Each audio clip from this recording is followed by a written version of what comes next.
Haven't you seen enough of this hat? Guess what I'm on? Spiritual nutrition. Oh, welcome to the spiritual dessert traditional Trews edition of don't remember. I think it's 17. I don't know. Look like on the thing. I wrote it. I know I did. So we're continuing. There's like Willie, which she asked for like William to be her special guide. And she tells him that she's giving her brother a funeral by throwing the ashes in the water at Duns River Falls. And, yeah, Willie suddenly changed. He said, "Don't worry, honey, I'll help you."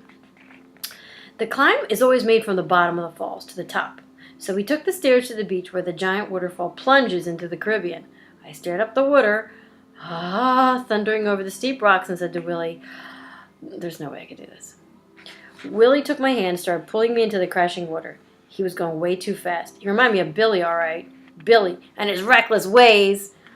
I broke away from Willie's grip as he began climbing the waterfall. I walked up the steps alongside it, watching. When Willie got to the place where the falls formed its first pool, he stopped and waded in the water towards me. "Come on in, honey. Come in. Let's put the ashes here." I was terrified. But I took Willie's hand, drew all my love for Billy, and waded into the pool. I pulled the ashes from my backpack, and I scattered them in the water. My brother loved so much. I felt Billy in the sunshine beaming down. I cried and smiled and cried some more. Willie also shed a tear of his own. Then Willie carried me. Oh, he carried me to a rock where we both sat and let the water rush over us. I felt cleansed. I finally gave Billy the funeral he wanted. Willie took my hand, but this time it wasn't the hand of a wild, careless Billy. It was the hand of Billy, the nature boy, who was sure-footed and steady, could climb from rock to rock with ease, and help you make the climb. "If I climb, I'm going to swim, Willie," I said. "I'll break my leg, or even worse, I'll crack my head open." Willie said, "I won't let you fall, honey, I promise." "I can't. I just can't do it." "You can," he kept saying, "you can." I kept climbing. I was scared to death. But little by little, with Willie's help, I gained confidence. Where the rocks were especially slippery and steep, I held onto Willie so tight he almost couldn't move. I was crying and thanking him all the way up. More than an hour, he reached the last pool at the top and leaned back into the rocks. "This is a very spiritual waterfall," I told Willie. "And this is very spiritual climb." "Yes, honey, very spiritual." When our adventure was over, Willie's sad face was now smiling. We embraced like old friends, and I went to retrieve my shoes.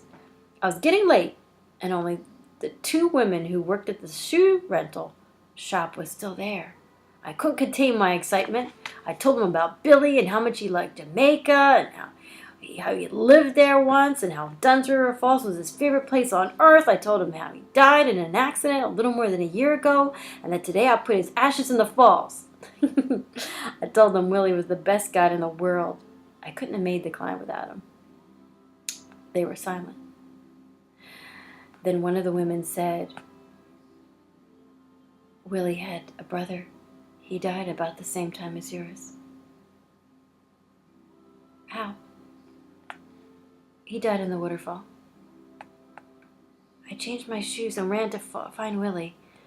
"Oh my God, Willie, I just heard about your brother. Why didn't you tell me?"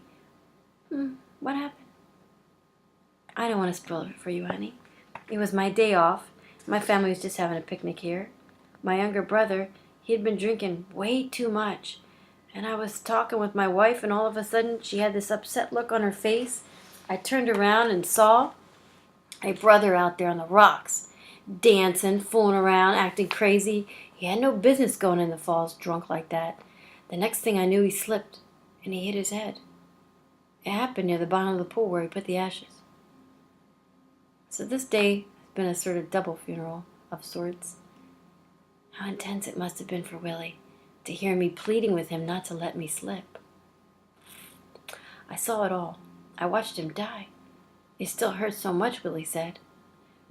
Russell, I need your impersonations. This just doesn't doesn't read the same way. Oh. I took the silver bracelet from my wrist and put it on Willie's. Oh. Then I led him to the banyan tree. We sat under it, and I held his hand and told him my story about Billy and how he'd been talking to me since he had died. Thank you, honey. Thank you so much, Willie said. For the past couple of years, I feel like death's been chasing me. My little sister died a little while before my brother, and my father just died last week. But today was some kind of miracle. Thank you. Thank your brother for me. Willie and I held hands as we walked through the trees and the flowers. He looked about 10 years younger than when we met. Not like me, I look tired. A flute player and a guitarist appeared out of nowhere and followed behind us. We were half dancing down the path like children. Goodbye, honey, he said. I will never forget you or Billy. I took a long last look at Willie, memorizing his face, put a wad of money in his hand, and got in a taxi. When I turned to the hotel, I walked to the beach. The sun was strewn with tiny purple and white flowers. For as far as I could see, there was no flowers on the sand, only in the water. There was no reasonable explanation for this phenomenon. As I swam through the petals, I felt I was floating through with blessings from another realm.